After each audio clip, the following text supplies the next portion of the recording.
Disordarians. Um, Hope you had a good week, and I hope the beginning of this week it's finding you joyful and triumphant, as a friend of mine likes to say. And I think it's yeah, I think it's the end of the previous week when I record this. It's found me in a good place. I'm excited for a show that I'm about to do later today.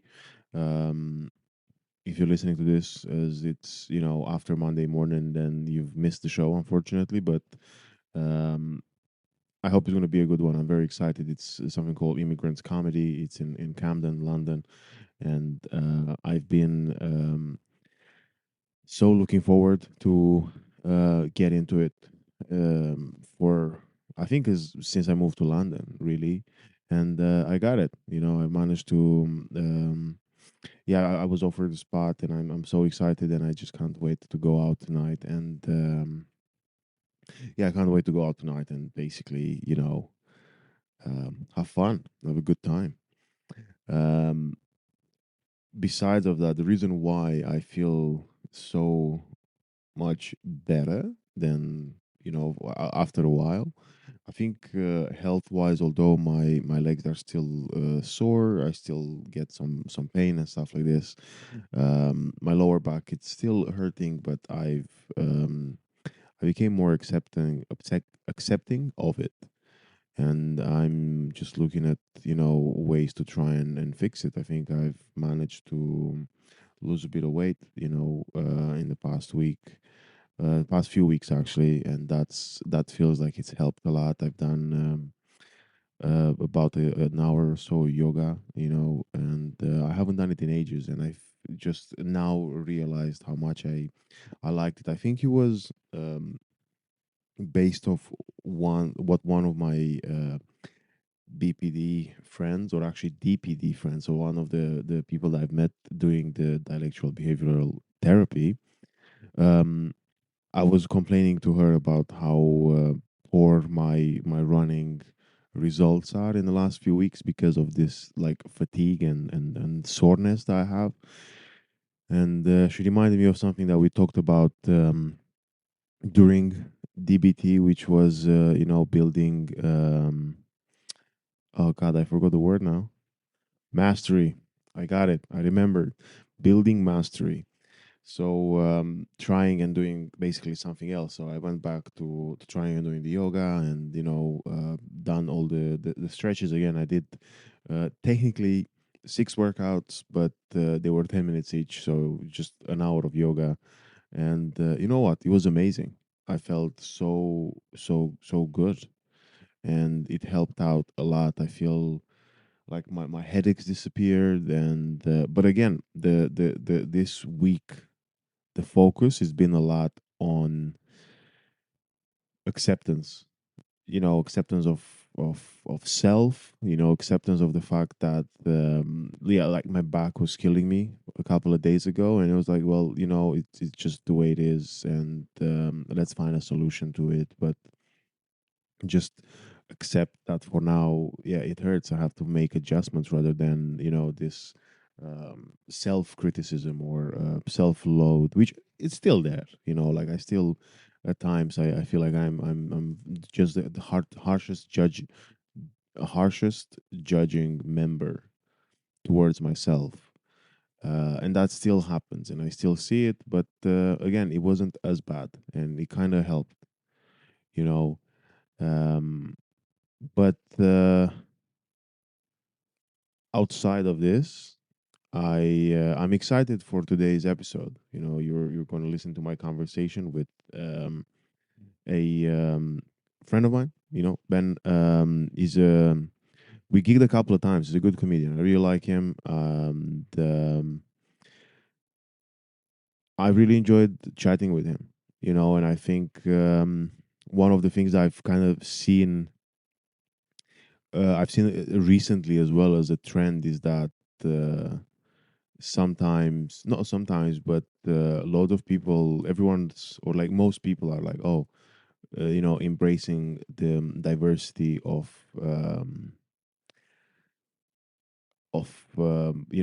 again, points of views, and opinions, and beliefs, but uh, then also same people would not accept someone else's, or like wouldn't accept other people because of their points of views or beliefs or things like that. And I just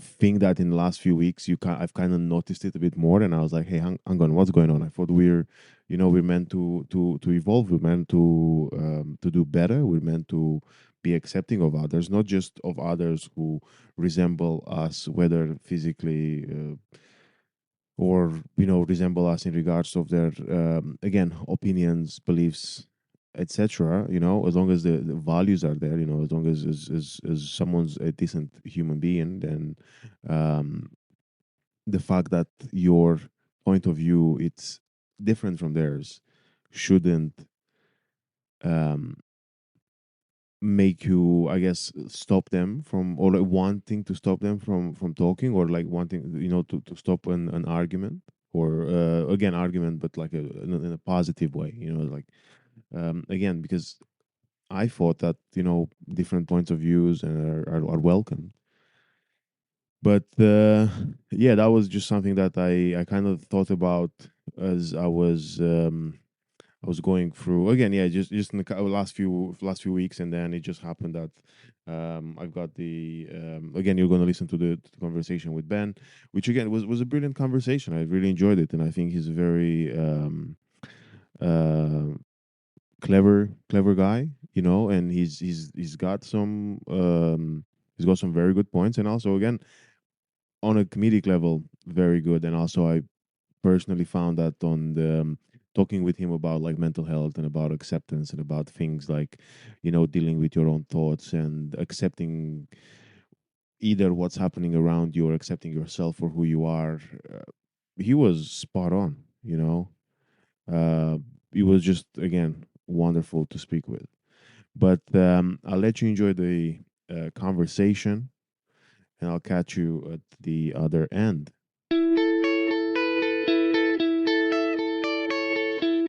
Hey Ben, how's it going? Hello, how are you doing? I'm good, thank you. Yeah, well, what's it like? What's it like? What's the day been for you? What's the day been like for you? Sorry, I forgot how to speak the Don't the, worry, the don't worry. language. The day has been good. I am living at my mother-in-law's at the moment, so I spent most of the day in the pub.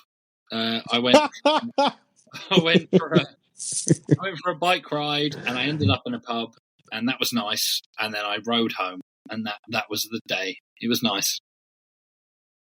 Well, that's really well. I was gonna say, I think it's everyone's dream to live at their mother-in-laws No, or their mother-in-law. no, No? awful. It's dreadful. Oh, I'm I. still I'm still here, so I have to be quiet. But no, You have it. wouldn't recommend it. I wouldn't recommend it. You wouldn't. Okay, because I thought like everyone that I've talked to, it's kind of like the dream. Yeah, sure. I mean, I'm in danger of sounding like a '70s comedian. It's not. It's not great. It's not great because Yeah. Oh, yeah. That's what I was back going in to the say. day Actually, it yeah. was Because all, I remember. oh, my mother-in-law. Tell you what, my mother-in-law. Well, I'm living with my mother-in-law, and it's Oh, was that in the 70s in UK? yeah. Because actually in Romania, it was a very early 2000s. Like when I They started take a watching while. telly, They take a while in eh, Romania to get back to to catch. transition, yeah. Yeah, Yeah, we were fine with our mother-in-laws, our mothers-in-law until until the late 90s. yeah, But yeah, I actually, you know what, you're saying this now, but I just realized that one of my favorite Romanian comedians, I think every other joke was about the mother-in-law, yeah, either arguing, either doing something, either like trying to like um, run away from her or whatever. But every other joke was about a mother-in-law. I was yeah. like, why is, like, in my head, I thought, why is he living like this? Well, I remember when I would hear things like this as a kid, and I'd be like, "Oh, it can't be that bad. It's not that bad." Like, "Oh, mother-in-law jokes. Oh, how hack." But now I'm living it. I'm like, "Yeah, I get it. I get it. I totally get it. I totally understand it." Have you wrote any material about No, it? no, I haven't actually. Because again, if I was to do it on stage, they go, "Oh, here he is, Jim Davidson. You know, here he is, 70s comedian, my mother-in-law." Yeah. So what's it been like? Like gigging wise, are you? Because now you with living outside of London, how do you find it?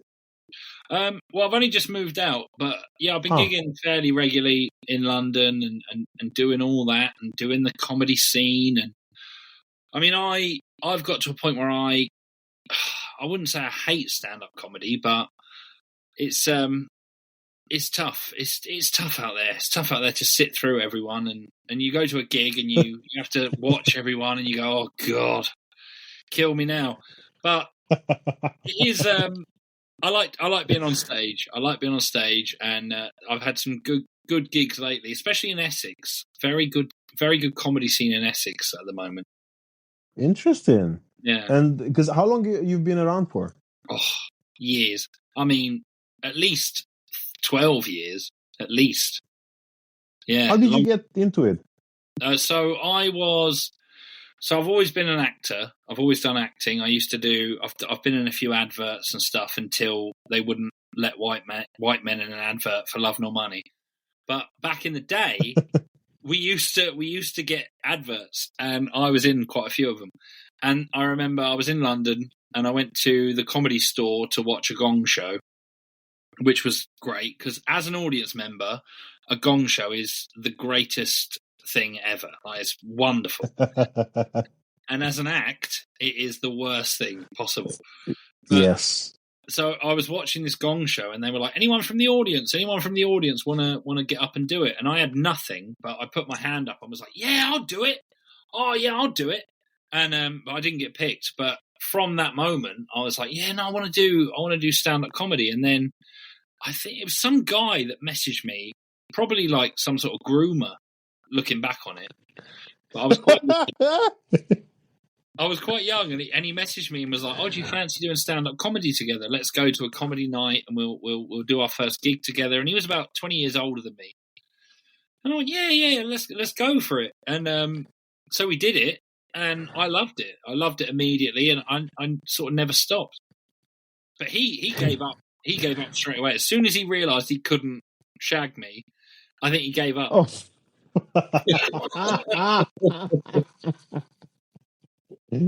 Oh my God, that's yeah, that's amazing. So how did that person slid into your DMs? Was it someone you kind of met around the pub or something, or no? I think you were I think it was on an acting website where you apply for jobs and stuff. There was some guy that was like, right. doing comedy. If anyone wants to come with me, and I said, "Oh yeah, I'll do it." And yeah, we both went along. It was a place in Whitechapel, and yeah, it was awful. I mean, I was awful. Like, my first gig was absolutely terrible. I was talking about shagging my mum, and it was awful. It was dreadful. But not that I do. It was just a Thank thing you for. I thought of, and I thought, "Oh, this will be funny," and it wasn't. Thank you for clarifying. Yeah. No, yeah. It's never happened. I've only ever been inside my mum once, and that was when I was born.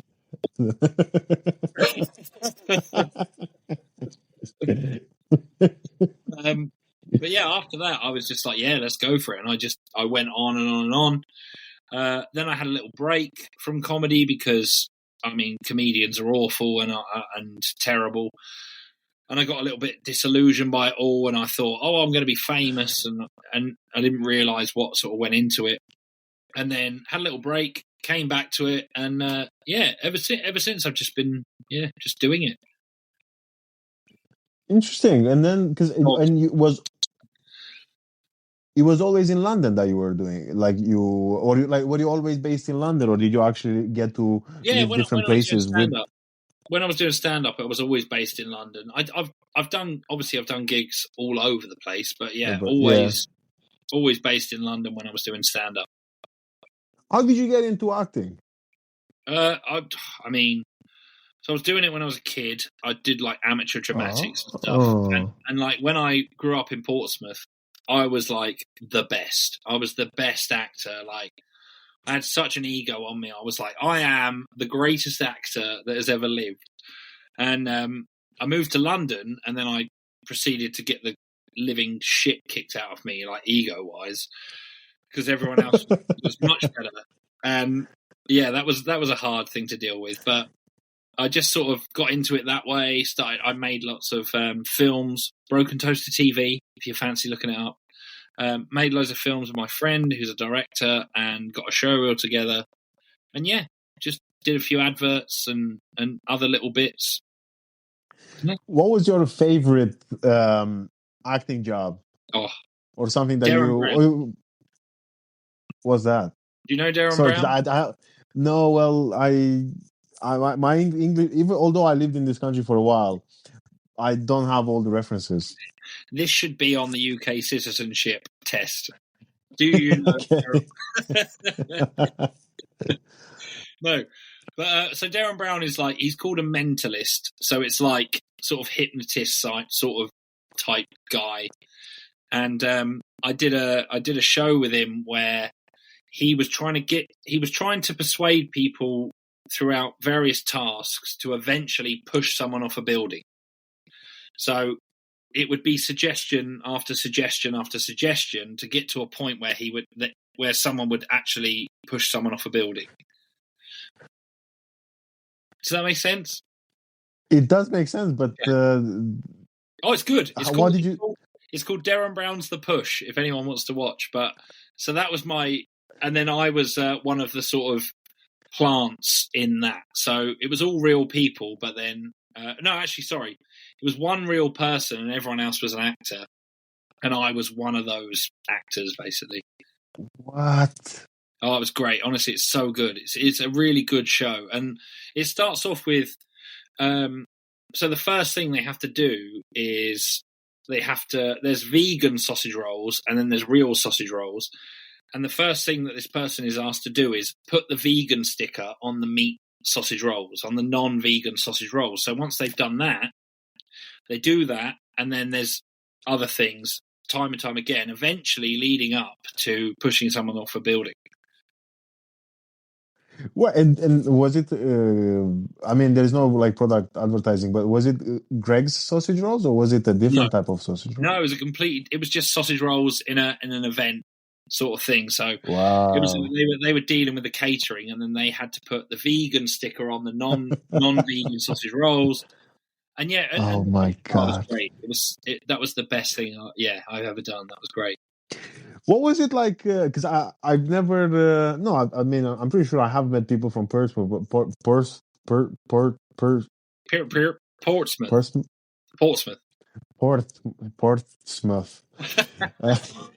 That's fine. Yeah. Portsmouth. Why do the football team, or like was it called Pompey? Yes. Yeah. Pompey. Yeah. Why is it Pompey? Oh, because people from Portsmouth are, I mean, mainly they're thick as shit, to be honest. Excuse me if anyone's but it's just I couldn't possibly explain why they call it Pompey. It's just Pompey, and this is why I had to get out of there, because everyone loves Portsmouth. And the funny thing about Portsmouth is the Portsmouth football team is one of the worst football teams. To be fair, they've done quite well recently, I believe. Yeah, they have. This season they've been doing really well. But they were the worst team like ever.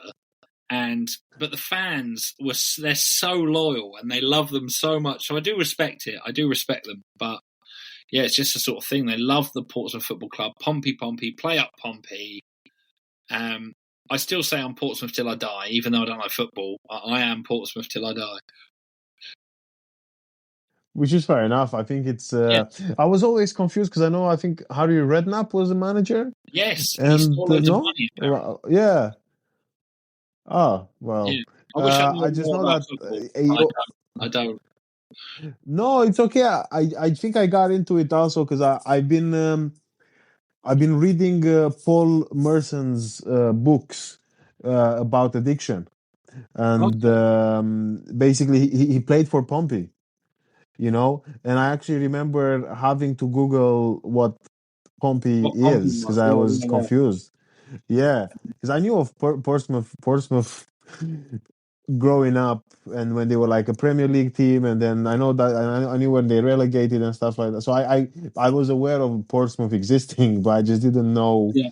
No, that that's the thing. I they were see some nicknamed Pompey, and they don't know what I'm talking about. I'm like, I'm from Pompey, Pompey, and they're like, what are you on about? What Pompeii? No, but no, I not get it now. Pompeii. Yeah, yeah, Pompey. That's how I thought it was spelled. But anyway, yeah. So that's been covered. We found out why Pompey is called Pompey. I wish I knew. I knew. Well, no, that's all good. Don't worry about it. That's absolutely fine. But then, yeah. So you moved as a well. You moved around like what 18, or did you move after? So I moved. I went to university in Winchester when I was 18, and then I moved back to Portsmouth when I was 21. And then when I was 22, my friend, I was working in like an absolute shithole job. I was working for Fatface doing data entry, and I just couldn't give a crap about doing it. I was like, oh, I had to put in people's names and like it was like, oh, Mr. Johnson, and he would like a fleece, and it was, oh, I was so bored. And my friend who was a filmmaker, well, wanted to be a filmmaker, said, I'm moving to London, come with me. And I was like, yeah, definitely. I will definitely be there. And so we both moved to London, and yeah, I'd been there from that, I was there for about 12 years. Well, it sounds like you was because you got almost lured into moving to London. Then you Well, got lured it into was always doing. a dream. It was always like, oh yeah, I'll move to London with you. But then when it actually happened, I was like, oh, I don't know. I'm not sure. Portsmouth. So let me explain to you about Portsmouth. There is a whole underlying opinion that you should never try anything. You should never do anything. Like everybody is like, no. You work a job and then you die. You do not try anything above your station. And I was never like that. So I was like, no, I'll move to London. And yeah, so I It moved. sounds very. I think the cultural similarities with the town I grew up in are ridiculous. It's almost the same. Oh, okay. Well, there you go. Yeah, that seems the same thing. It's just Yeah, not it kind of. like people are Yeah, and like, I no, carry on. I was no, go on. What were people like? Oh, well, people are just like, why would you move to London? Why would you move anywhere else? We've got everything we need right here. And I'm like, but you don't have any hope. You don't have any joy. We're like, no, we don't need joy. We don't need joy or hope. We are just going to live here until we die. And I was like, no, I can't. I need something. Oh my God. Well, this is very similar. Do you have the same thing? Because like in the place where I come from, everyone like if basically you end up doing your dad's job and your dad was doing like your granddad's and your mom was doing your grandma's, and Yeah. is that a similar thing? Yeah, basically, yeah. It'd be like my dad was a roofer, so I'm going to join my dad's firm as a roofer. And then I'm going to get married at 18, have a few kids, get divorced by 30. That's Portsmouth. That's Portsmouth through and through. That's fair enough. Yeah, Yeah, it sounds, some things sound very appealing. it was awful. And we we were talking before we started recording. We were chatting a little bit about like how things have been recently, but then we were talking about how from I guess a mental health, like what was it been. It's also actually, this is a very interesting question. Now I want to ask you something that I'm very interested in, where you were talking about like how you had like all this, oh my God, I'm the best actor ever, and then you come to London and you're like, oh my God, what the fuck is happening? And then now I guess you were saying more recently, then you took a break from comedy, and then you started doing comedy again, and then now you moved outside of London, but then what was it like for you, or like how did you feel, I guess, then, Oh, or like how do you yeah. feel, how do you deal with the way you feel when things change? So, I mean, it was the worst thing ever. Like, I literally, when I was in Portsmouth, I was a big fish in a small pond. Like, I was a good actor for Portsmouth, and I was great. And I thought, well, if I move to London, everything's going to be like, literally someone's going to pick me up straight away. And also, to be fair, when I did move to London and I got an agent, they said to me, I remember doing the audition. I did an audition for an agent, and this older lady went, "You're going to be a star." And I know, because I've made a few. So that just made me go, oh my God, yeah, I'm so right. I was totally right in what I think. I am amazing, and the world needs to see my talent, right? And but eventually, over the years, it just got sort of kicked out of me. It just got kicked out of me, and I feel like I wish I had not been that high to start off with, because it was such a long fall.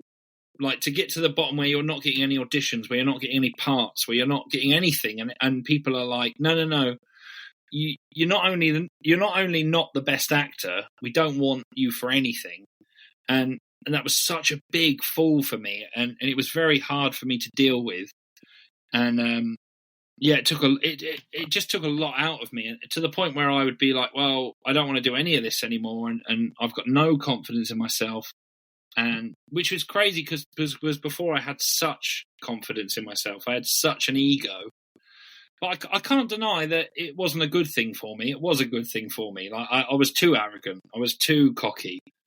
But I would argue that maybe it was a little bit too harsh. Like, I needed the ego knocked out of me, but maybe not that much, to the point where I was But also you were like an early 20s, yeah, I think, and it's totally from totally different worlds. But I think probably when I turned, I don't know, maybe 21, I want to say, uh, I thought I knew everything. I thought I don't need to be educated any longer, or I always was like, oh, everything it's because I actually had this period of like, oh, everything was unfair to me. Like I couldn't accept that sometimes things again just happen. It's shit, but it happens. For me, it felt at many times going like, oh, this is so unfair. Why is this happening to me? Why is this happening to me? Why is it happening? While now again, although at times I'm still like, why is this happening to me? But at least if it's easier. I feel like you kind of like you build like a strong chin. Is that the saying? When you get punched a lot and you're like, oh, okay, cool. Now it's still shit, but it's better than how it was. So then, like, how did you? You never realize when you're in your 20s, you never realize just how. Like, because when you're in your 20s, you think you know everything, and you think, okay, I'm an adult now. I know everything I need to know, and it's only until late, like 10 years later, that you go, oh my God, like I literally knew nothing. And I thought I knew everything. And at the time, were you like, seeing, did you do like any counseling, or did you try like therapy, or was it a thing? Or obviously it's only like, I remember doing a bit of counselling when I was at university, and I remember the whole time thinking, I know more than this person. I don't need to listen to this person, because they don't know me. They're a person, and to be fair, I will be honest, I do feel a little bit like this now. Whereas I feel like I know me more than anyone would ever know, which makes sense. But if I speak to a counsellor, I'm sort of thinking, this counsellor's just thinking, 5 o'clock and I get to go home. 5 o'clock. 5 o'clock, I get to go home and I get to go back to my wife or whatever. And what am I going to have for dinner tonight? So I still feel a bit like that now. Like, actually, counselling it's only really, you can do counselling by yourself. Just talking to yourself out loud really is what counselling is, because the actual counsellor, that's just a job to them, and they're like, yeah, whatever.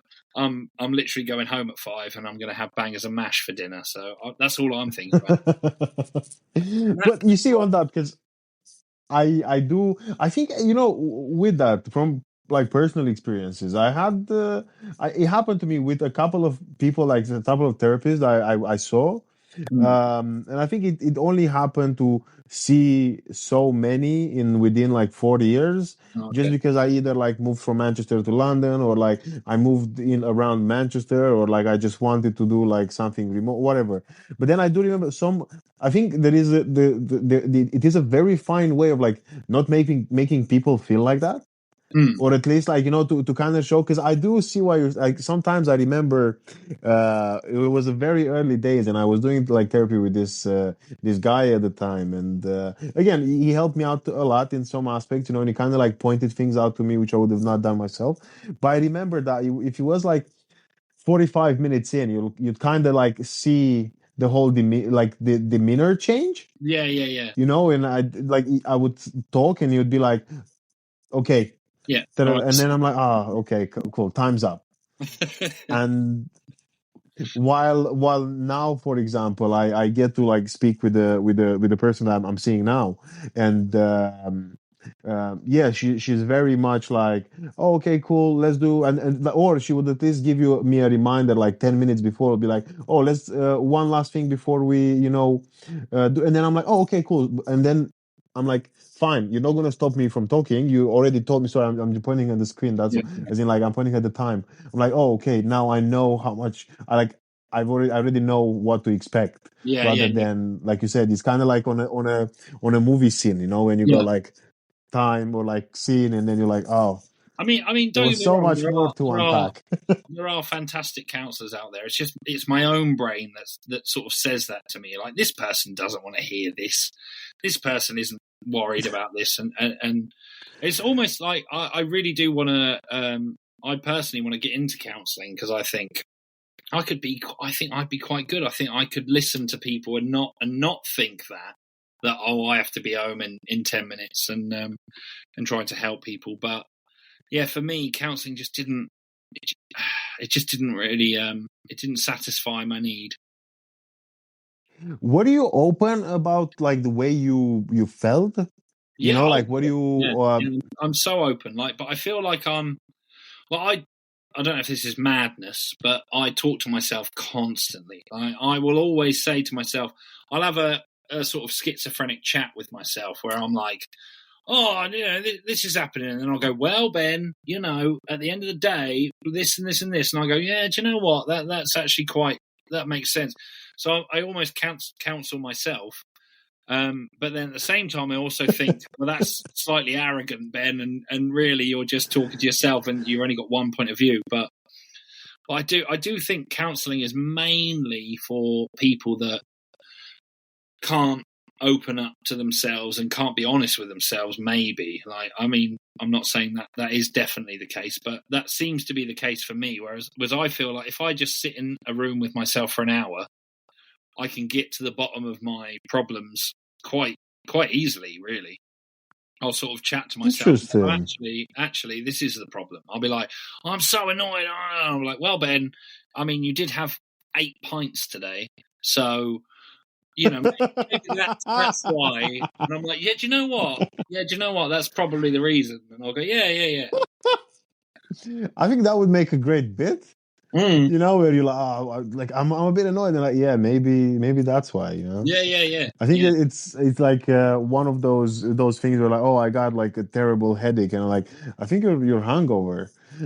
Exactly. Yeah. Exactly. But there's so many things like that with mental health. Like, I know someone who is just constantly going on about their mental health and how they have to take all these pills. And I was on sertraline for about a year, which is like an antidepressant, sertraline, citalopram, because I went to the doctor and they were literally like, here you go, come on, have these pills. And I thought, okay, that's a bit odd, but I'll take them.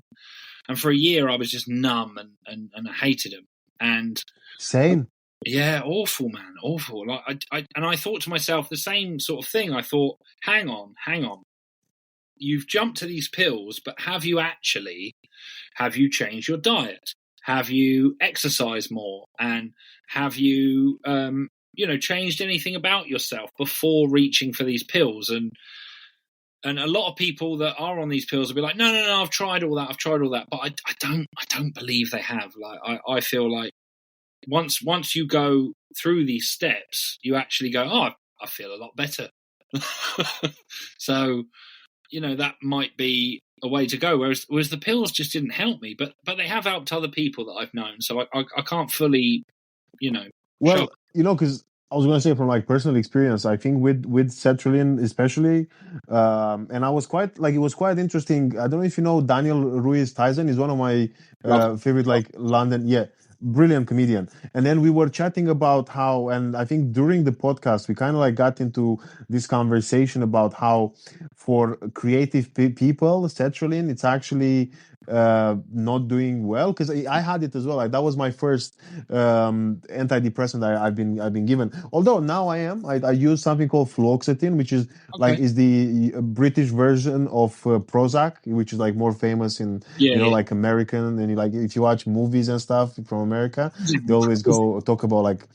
Yeah, they always talk about Prozac, so that's kind of like it. But so I'm on that now, and it helps a lot. Okay, well, that's cool. However, with like mood stability, but I know, with sertraline for me as well. I think because I used to have these things where also I did get misdiagnosed because it was only thought to be clinical depression that I first had, and then they were like, oh, just take this. And then I took it, and then I kind of like went from, rather than going from ups to downs like I normally do, I just went down and just stayed down. Like nothing, like food didn't taste the same. I wouldn't get out. I didn't want to get out of bed. I didn't want to do anything. And then I was like, oh God, this is... Because I've always made sketches. I've always done comedy. And the year I was on sertraline, I didn't make a thing. I didn't come up with a new bit of material. I didn't come up with a new sketch like the whole year. And at the end of the year, I went, oh my God, I haven't done anything creative, and this can't be good. This can't be good. Like, I just was and was it you were like, okay, cool, I'm going to stop doing this? I stopped it immediately. Like, I know they say that you've got to come off stuff, but I don't know about you, but I've done quite a few drugs. So I was like, well, it'll be fine. Like, it's just going to be a come down. Like, I don't need to take 3 weeks where I'm taking half a sertraline. I was like, no. It'll be fine. It's not going to be like an acid come down. I'll be okay. Right, but well, the thing is, I haven't actually spoke about it in the podcast. So I think actually I might have to just say it to make sure that, trigger warning for anyone listening that's struggling with addiction. But I did actually, because I am sober from alcohol for over almost 2 years, but I am like drug sober for, I had a period like in my life, I think around the time when, and it's not to say it's an excuse, it's just the way it was after my dad died. I was working a lot in hospital. It's fine, because again, looking back at it, I don't think it had anything to do with the other, because I was drinking loads. Like, I know the drinking maybe was because of that, or like I felt, because I used to have those like terrible nightmares about like my dad. Yeah. So I would like basically make myself like basically drink myself to sleep because I wouldn't have the nightmares. Yeah. And then I realized that I was feeling rough. So then I started doing like cocaine. Oh. And I mean, I think some of it was cocaine. I don't think all of it was, though, because it didn't. I never had a problem with cocaine. I always was able to have it when I needed it. When it was like midnight and I was a bit tired, have a bit of cocaine. Lovely. All good. I wouldn't. I'm always sort of like, drugs are fine, but as soon as they become a problem, then you need to, like everything, then you need to curb it. But you see, this is where now, like years later, because at the time I kind of went, and again, I wouldn't say it was a problem. Like, I think I do have a bit I'm working on now where I said that I hijacked a car when I was on, but it was by accident. Basically, I thought it was our drug dealer, and it was actually this guy waiting for his kids to do like a school drop off because it was like 8:30 in the morning, and then me and another guy just like jumped into someone's car, Oh my and he God. just goes like, "Boys, I don't want it." Yeah, he goes like, "Boys, I don't want any trouble. Please, just like, look, I'll give you my money, I'll give you Yeah. my phone." Oh And we were no. like, what the fuck are you talking about? Yeah, and then we like look. I look at the window and then I see this woman like shielding those two kids. Oh no. And then and then we were like, oh shit, We're, It's so we're so funny. sorry. We're The so same sorry. thing. Like I was going to pick up weed from some bloke, and I thought it was his car. I was opening the door, trying to open the door, and then when I looked up, this woman was going, and I was like, oh God, no, no, no, no, no, no. I'm not trying to rob you. Yeah. Yeah, same thing. Oh man. Oh, it's funny though. Yeah, so you see, but then again, besides of that, but I think, look, okay, yeah. So years later, I look into it and I realize because I have a personality, like I have a personality disorder. My problem was that my calm downs were like terrible. Like this is also the thing. By the time when I had to stop drinking, which I think was quite around the time when we met, you know. Because Okay. I remember, because I remember we did with the Wednesday night gig that we're doing in Knightsbridge, and I remember after one of those gigs I stopped drinking because I would have the worst calm downs. Even like from 2 pints of beers, I Okay. would be sick for 2 days. Yeah, Yeah. and I think this was my problem because I even like know, for example, I tried to smoke weed a couple of times because I like obviously people were like telling me, oh look, if you try it's gonna chill you out. True, it was amazing. Like it would do me wonders. But the problem is that once, like, if I when I wake up the next day, I would feel terrible. It was kind of like I'm always on it, or if when I stop it, it's just a nightmare. So that was weed was my vice. That was my drug. So cocaine I could take or leave. Alcohol I very much enjoy, but I'm not a drunk. Like I don't get drunk. But weed for me, man, oh my God, all day, every day, I would be on it, on it, on it, on it, on it, and it's hard because weed's a hard drug because everyone's sort of like, oh, it's nothing, it's nothing, oh, it's nothing, you can't get addicted to it, it's nothing. But for me, I could not go a day without smoking weed, and it got to the point where I was spending about 40 quid a day on weed, and so yes, okay, maybe the weed, What? yeah, I was mental, but the weed wasn't the problem, but it was giving me financial worries. It was doing, and like, I just had to get off it. And now it's not that I can't go near it. I can still have a joint every now and again, but that to me is my drug. So other people, when they have addiction problems, I go, oh yeah, fair enough. Like weed to me is my addiction. I can't be doing that every day. I can't be doing it. And I struggle with that. Interesting. Yeah, I struggle with that because most people don't see it as an addictive drug, and they don't see it as like the big sort of like, it's not cocaine, it's not alcohol, but for me, man, oh, that was the worst. That was and like it makes you just so lazy, and I wish it didn't, but it does. It does. So like you smoke loads of weed all day, and then you've got a gig in the evening, and you think, the last thing I want to do is go on stage with a bunch. I'll just cancel. And then you cancel the gig, and then that promoter will never book you again because you've cancelled last minute, and it caused me so much problems, so many problems. Oh man, okay. I had no idea, about this. And yeah, well, because you were saying before about like when I feel like again I personally think with again anything can be addictive because that's the thing is like when you feel like you don't have control over it anymore. Anything you become dependent on is a problem. I had this thing with because I was when I was 14.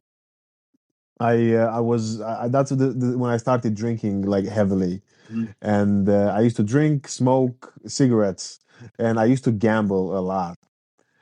And I realize even now, like sometimes, although because again I love sports, and it's not just football. I love like loads of stuff, and I love watching, and I that's the one thing that I feel annoyed about, and I told even like my partner, and when I speak with like some of my mates, I always go like, I wish I could still put a bet on things because I would keep me more like entertained. But then I know that I would go like the last time I did it, which was maybe like a year, no, 2 years ago, I think, just before I moved to London.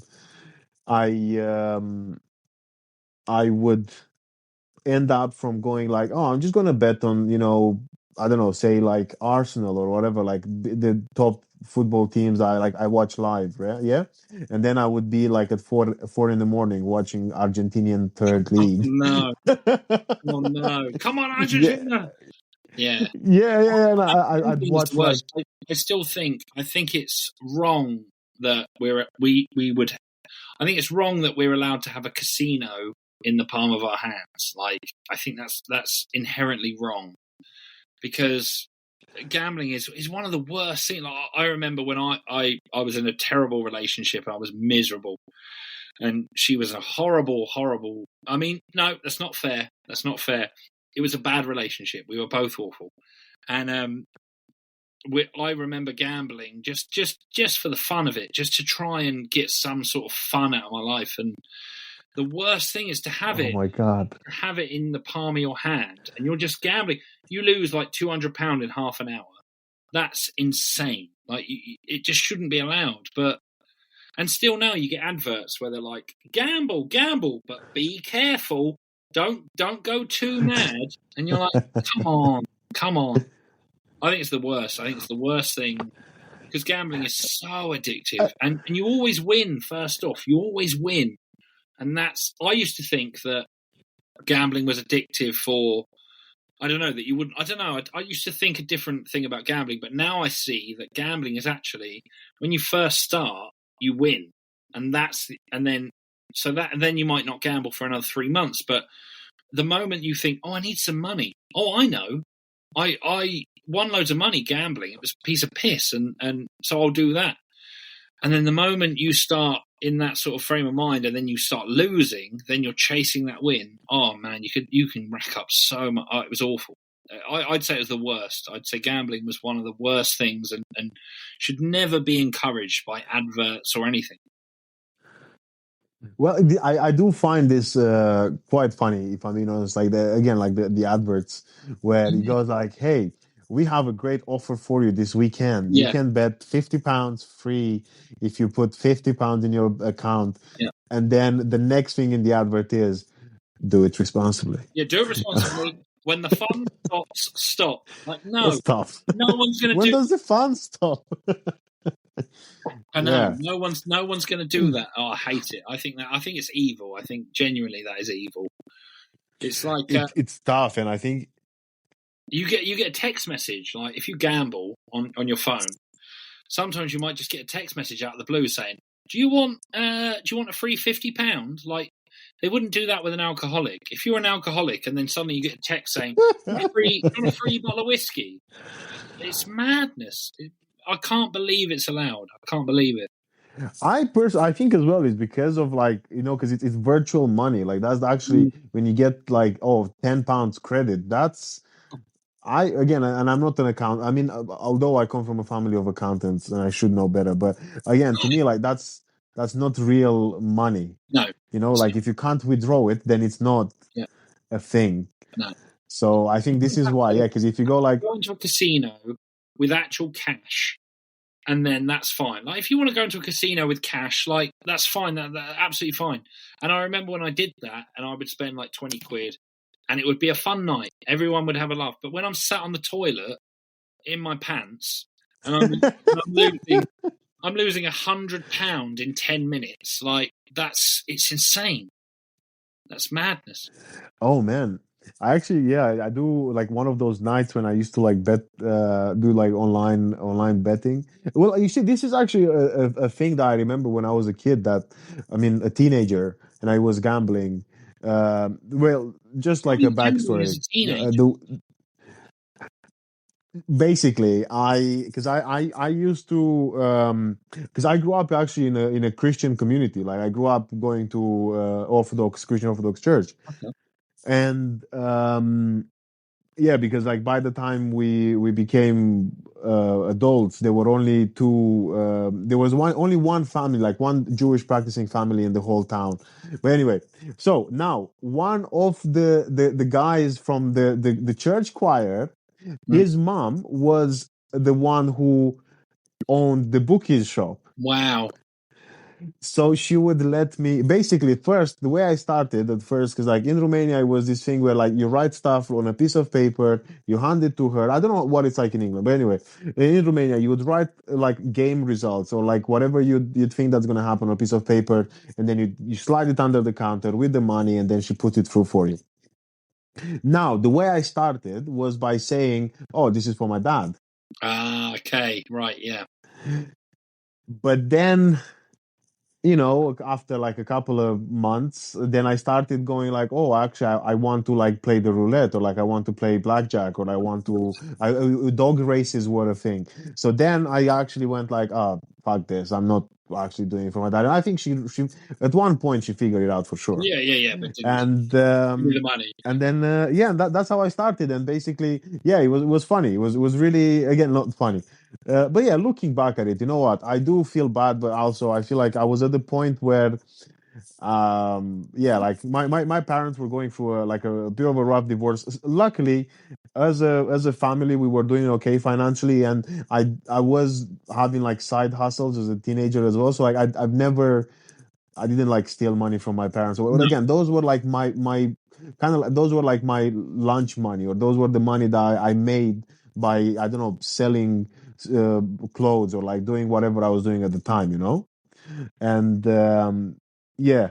But again, it was a learning curve. But yeah, so basically that's the thing. So going from that to a couple of, I think, yeah, a few years ago, when I used to go to bed, and then I'd know that, like, say in my betting bank account, or like betting account, I'd have £90 and 81 pence, and I couldn't fall asleep because of those 81 pence. I'd be like, I gotta make it an even number, and I'd wake up and I'd like gamble that. And I remember one night I watched an NBA game, and I was just watching it, and I remember betting, like, I think the whole money that was in my account, just so that basically I win like 50 pence, and I almost lost it. And then I just remember my heart racing, and I was like, oh my God, what is going on? But I mean, this is wild. What I find is with sports now is that everyone, I mean, English people love football, right? But it seems to be now that it's not even about the football. It's not even about the sport. It's all about the betting. Like, so most people can't watch football without putting a bet on. So it gives them, I sort of get it, because I'm like, it gives them more of a reason to watch it and more of a reason to cheer for their team because they've got money on it. But I just find it very sad that that's where we've got to. That the fact that you can't even watch a football match without having a bet on it, and that's what I find sad. I see so many people that, yeah, they're just like, oh, I want my team to win, but I've also got £20 on it, and you think, oh man, come on.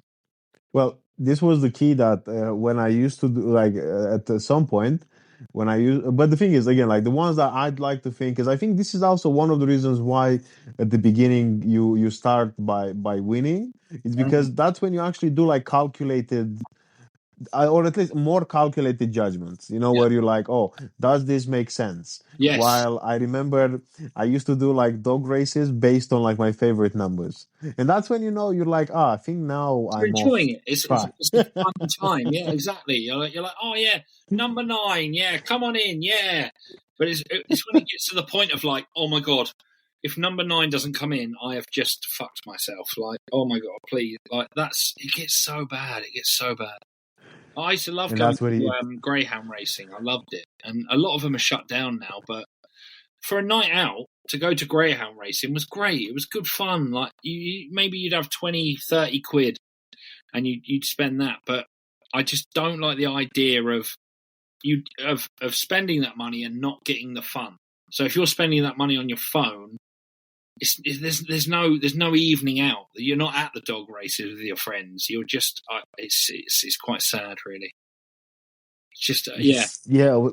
I never thought. I mean, that's the thing. I haven't thought about it before. But then I also remember I used to work in a hotel, and this guy that I used to work with got sacked because he got caught sitting on the toilet and gambling on his phone. Because like he would take those like very long breaks where he's like, oh, I gotta go, Yeah, I gotta go like um I'd like take a whiz or whatever, and then he would like be gone for 30 minutes, and you're like, where the fuck have you been? And then yeah, basically one of the like the managers went after him, and then like about 15-20 minutes into him disappearing, and then when they like busted the door, he was sitting with Oh like his pants down. no. But then yeah, but then they looked at like what are you doing, and then glancing on the phone, and he was basically checking, he was putting like a bet online, or like again he was checking results or whatever. And I was like, fuck, It's so sad, but that's like you said, I can't blame the individual. I can't blame the person for doing it, because I've done it. You've done it. It's yeah. it's so tempting, and I just think something's got to be done with that sense. Like, you shouldn't be able to be on your phone and gamble. I think that whole process is so wrong. And yeah, it's wrong. And then so say someone gets in like 50 grand's worth of debt because they're gambling, and then they have to go to their wives or their parents or whatever.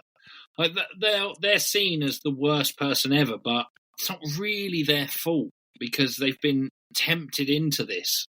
Like, it's just, I think out of all of the addictions, I don't know. I've never been addicted to heroin. That does seem a little bit worse, but yeah, gambling just seems like one of those addictions that people don't take too seriously, but actually is very, very serious.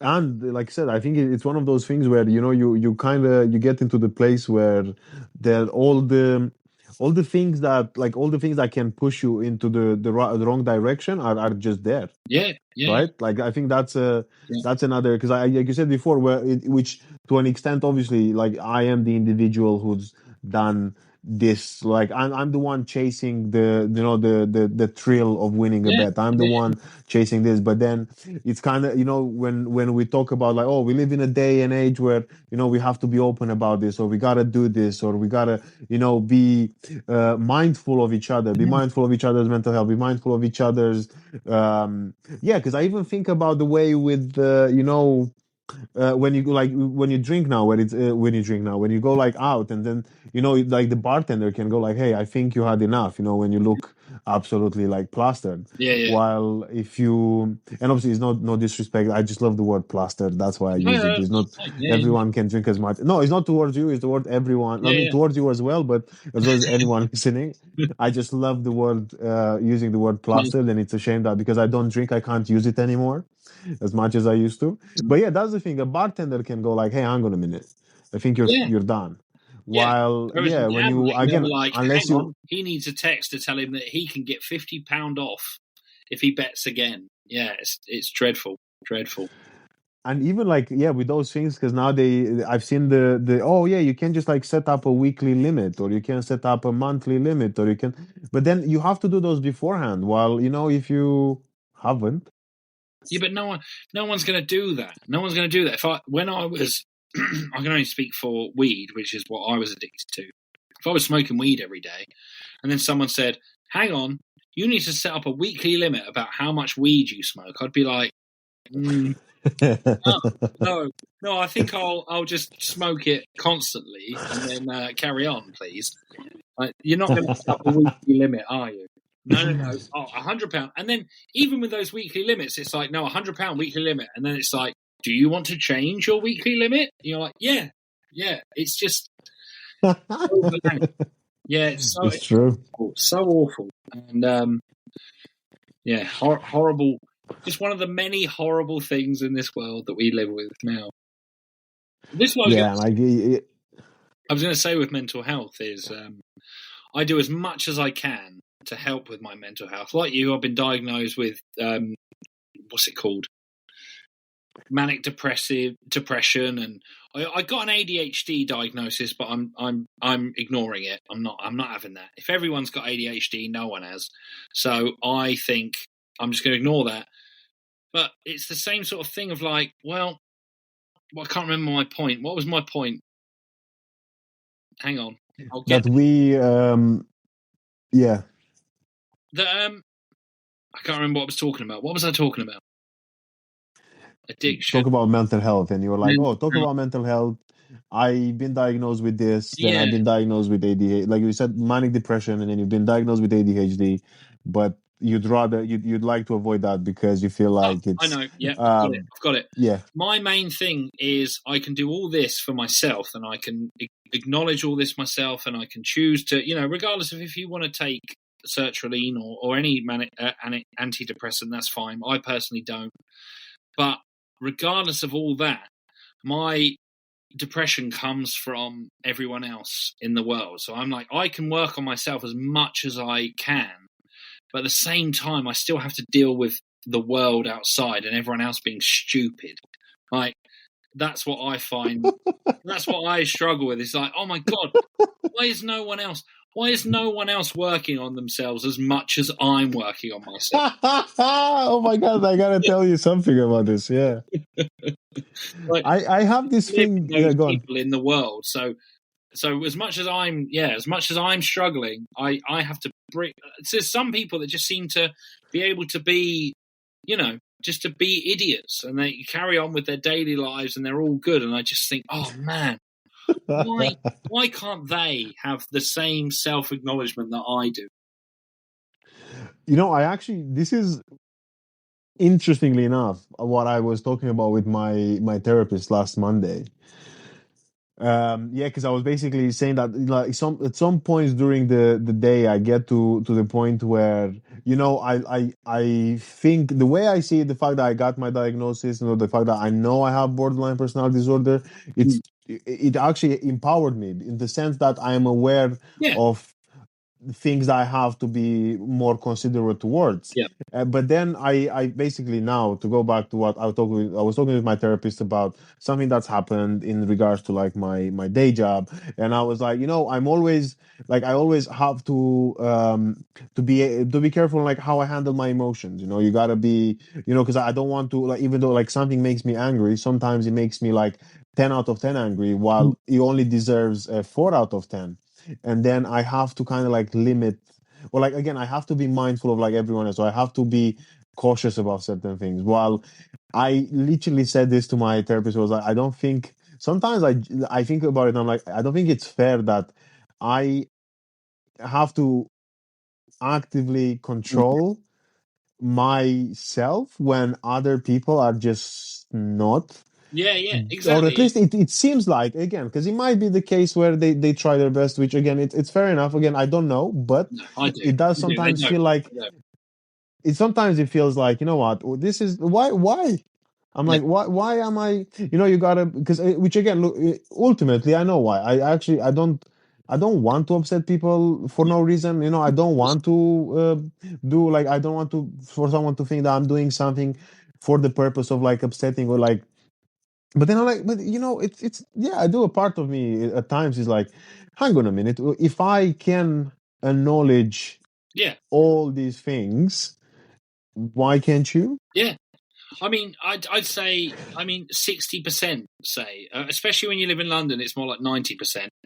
People have no consideration for other people, whereas I am so considerate of everyone, like all the time. That's what causes my mental health issues, is that I'm so worried about upsetting anyone else. I'm so worried about being impolite. I'm so worried about those sort of social cues. And then you see other people and you go, how do you live? How are you in this world? And you don't understand. Like, you can open a door and let it close on someone quite easily, and you just carry on with your life. And I'm like, how dare you? Like, that wouldn't. No, but I get it, because on someone, like, and accidentally, that's me for the rest of the day. Going, oh my God, I can't believe I let that door close on that person. I feel so bad. Oh, it drives me mad. I think with stuff like that, I sometimes I find it actually quite interesting, especially on the perspective of the fact that like we live like in such like we live in a massive city, where you're like, oh, everything is like everything is it's being embraced, which it's fair enough. I think it's beautiful. You gotta like accept people for what they are. But then I've actually realized, like you said, the inconsideration around it's so much higher, because I know, like, the thing is, I come from a small town, which I know that in some ways, in regards to, like, again, the way many things, like many like social things, are not treated the way they should. However, I still feel like there is still more consideration, and in the, as in, like, at the basis of, like, although, again, like, people say they don't understand how sexuality works, which, again, it's fair enough, because no, it's fair enough. So I was going to say that, you know what, ultimately it's for the individual to deal with, like, the way, who they are and what they do. Fair. But then at least I feel like, yeah, in some other hand, we live, like, in this city where you're kind of like, oh, we have to be like each for everyone, and we gotta, like, look after each other. And then, like you said, you get, like, and I find things, like, when I go to work, for example, or, like, when I'm in public transport, the amount of, like, like, sitting with your feet up on the tube, and that when I see someone like that, I'm like, why would you do this? Or, like, The worst is I when they have their phones and they're playing their music really loud, and you think, I would have nightmares about doing that. Like, I wouldn't possibly do that in a million years, and yet there's some guy or girl with their music playing really loudly, and it's always the shittest music. I don't understand that, but I just think, how do you live in the world? How can you not? It angers me, because I think I wish I could be like that in a sense, but also I'm like, well, I wouldn't be like that, because I respect people.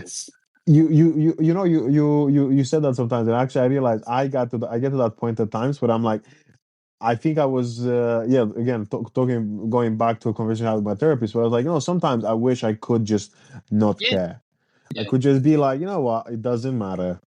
I just do whatever I want, however and then I'd be like, oh, that's interesting. Like what you said, like you said, I get to the point where I'm like, I can't do it, and then I beat myself over it, over the fact that I can't Yeah. be this, like, again, I can't just not care about anything, and it's god, this is a nightmare. But there's a thing that me and my wife do, and it's really interesting. So when we're walking down the street, right?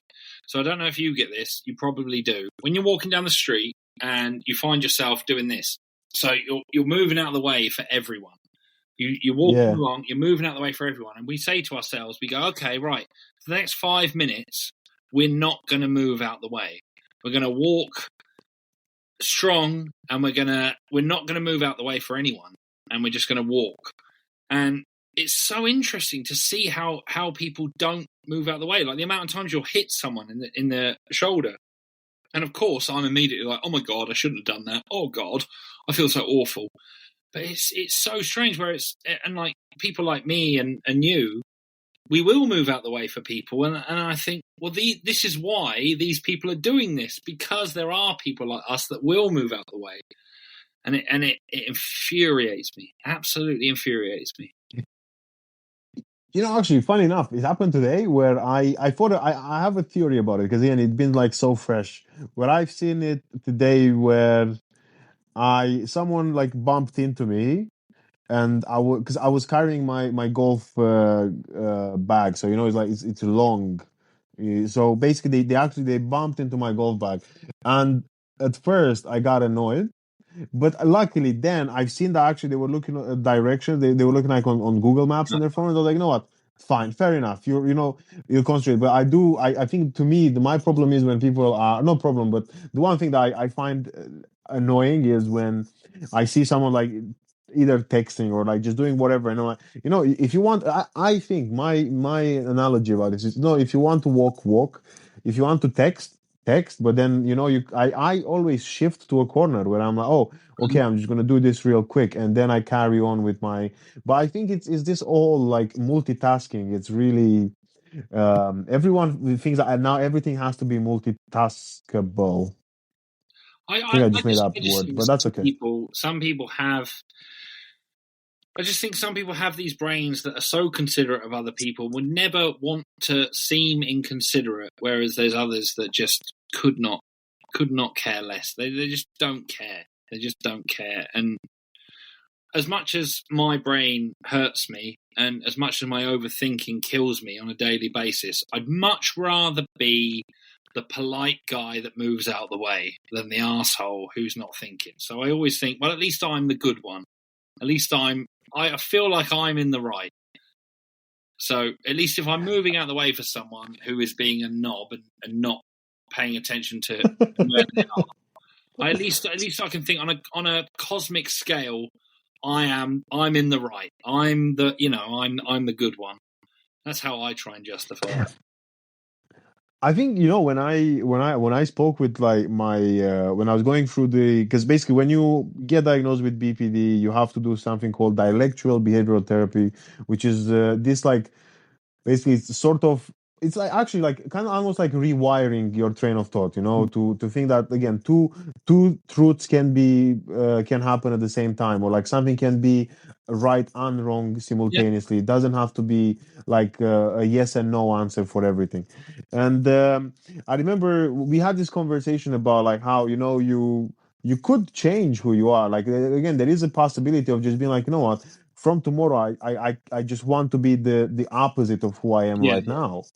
But then my therapist were actually two people, was a he and a she, and then I think he had the point where he was saying like you can't, because that's where your like values come, like your personal values come in place. Again, you could, but you still choose not to, and that's actually the good thing. Because you're embracing, and although like you said, and I'm a huge I do feel similar to you in the respect of what I feel like, like my head is killing me at times, especially because again, with the as many like intrusive thoughts I have on a regular basis. But that's actually the way it is, like, because something would happen and then in my head it happens another 15 times, and then there are another 15 versions of what's going to happen next that are going to pop in.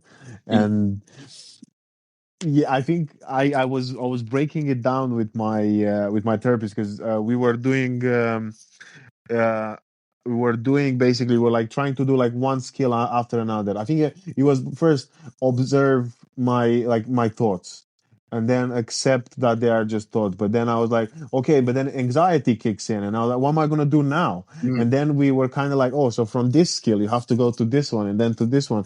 And I generally sometimes find myself either with my comedy notepad or with my phone, just writing stuff down and being like, oh, okay, now I'm here, how do I get out of this? It's wild. Then like you said, sometimes it feels unfair, because I'm like, why do I have to do exactly. all this legwork?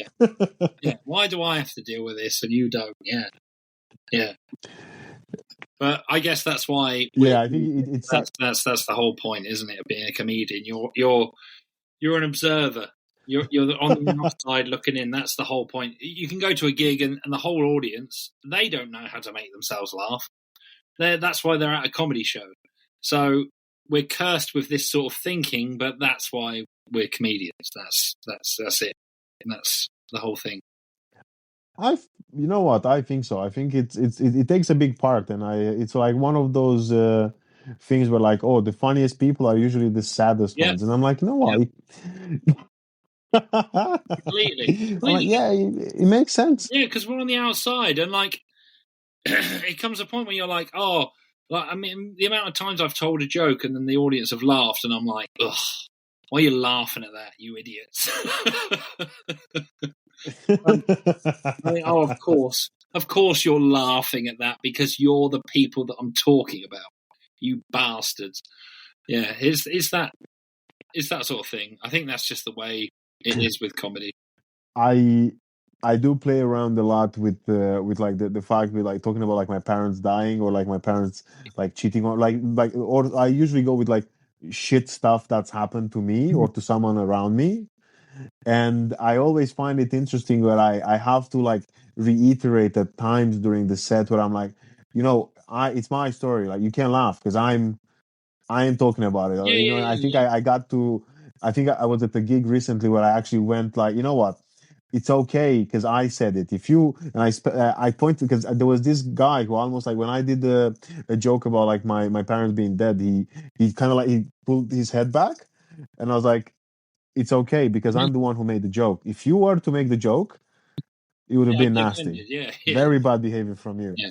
But I made a joke, and then everyone started. I was like, okay, cool. Yeah, but We're you're lucky back. because you've got the accent. Whereas if I talk about my parents being dead, they'd be like, "I don't care, mate. I don't care. You're so privileged. Fuck off." The whole time they just don't care. We don't care what you have to say. You're a white, straight English man. Fuck off. And I'm like, but I've been through tough times. I'm like, shut up. I wish they could. I wish they could understand, but no. Yeah. This is, you know, when you look at the like the lineup, because I always think about it in the sense of, you know, that again, that diversity means a lot of things. It's not. I feel like now with like all this, like it's, if anything, I feel like the labeling is unfair at times, you know. And I feel like again, diversity can be like in the type of material that you're doing, Well, no, you know, the the English comedy, like you said, because ultimately, it's sort of like you can be diverse in how people look, but most of the time everyone's saying the same thing. So it's like you can be a black woman, you can be a Spanish lesbian, you can be a little person who is, I don't know, from the Congo. But if they're all saying the same thing, which is the same sort of middle class fuck the Tories sort of stuff, it's like, oh well, that's not really diversity, is it? That's not diversity of opinions. It's that base level, like, oh, they look different, and I think, that's to me that isn't diversity. I see. Look, I understand.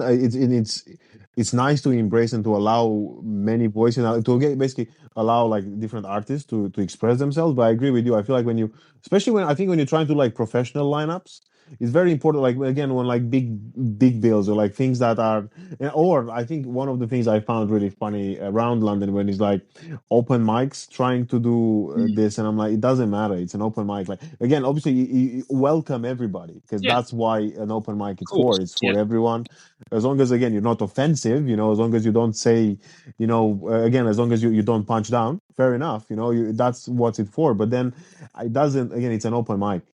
I mean, you know, you don't. I think with open mic, you don't take it to like UN.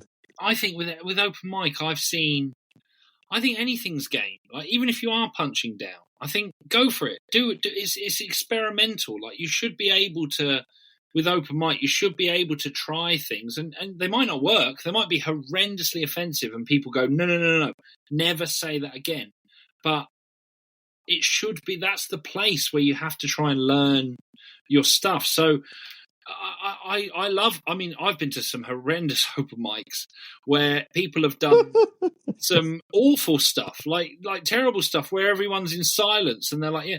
But then good on them for trying it, and they've been met with silence. They've been met with like oh boo or boos or whatever. But then they know, and I think I wouldn't begrudge anyone trying anything. I think go for it. Like yeah. Even you know what? That's interesting because I was going to say, go for it, do it, because you'll get a response from the audience, and then you'll know, okay, that's not the thing. I shouldn't be saying that. Like I shouldn't do that. And I've always found that with life anyway. Like because I'm a white man. I grew up in Portsmouth, which is predominantly white. As soon as I moved to London, I started mixing with other people that I'd never met before, different races, different nationalities, and I might say something at some point, and then they say, whoa, that's not cool. You can't say that. That's how you learn. That's the only way we can all learn and all go, oh, okay, that's Otherwise, it's just so boring and so mediocre, and that's how I think. You know, that's I was going to say earlier because.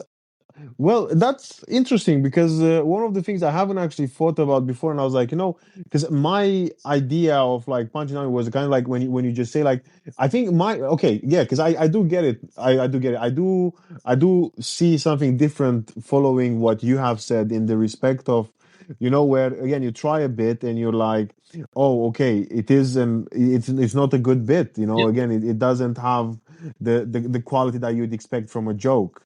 and then you're like, okay, cool, I'm gonna drop it. While I think, yeah, and I've realized now from personal experience where I see sometimes people saying some, again, offensive or offensive things that say that they're not put in the right way, but then they don't do it again or they do it better. While I actually found, I realize now, it clicked in my head that the ones that are kind of like stuck with me for the bad reasons are the ones where, although you've already got the feedback and although you've been told that Oh it's yeah, not right, yeah. you keep doing it, No, and no, that's what I'm like. yeah, Those are the people that I'm a bit like, yeah. no. No, yeah, definitely So not. that's quite yeah, and that's interesting now because I was like, oh, okay, yeah, I see it. Again, I see the respect of like, yeah, that's where you try it. You kind Yeah, of go, I think and someone goes, hey, hang on. most people will understand if they get a response that's bad. Most people, I say most people, me personally, I would go, okay, do you know what? Maybe I'm a little bit off there. Maybe, I'm a little bit naive in certain things, and okay, that's not okay to say, blah blah blah. But I'd rather that than just not being able to say stuff, because the reality is, if you go to a gig and then it's like, no, you can't say this, you can't say this, in your head you're still going to be going, I wish I could say this, I wish I could say this. and I think I'm right. Whereas if you say it, I always remember I used to do a joke, and it was a joke that people would always have a go at me about, and I would say, okay, well, whatever. But I would go on stage and I go, I hate blacks, and I go, because I bought a tent from there the other day, and it was awful, because basically Blacks was a tent, a camping store, right, called Blacks, right?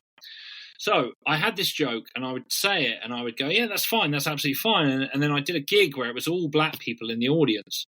And I thought, well, I won't do that joke. And then immediately I went, well, hang on. If I don't do that joke, then it's racist. Then I am genuinely saying a joke that's racist. So I was like, no, fuck it. I'm going to do it. I'm going to say it because, and then if it doesn't go down well, I'll know that, okay, everyone was right. I was, that's not okay. So I did it, and everyone, it was very scary.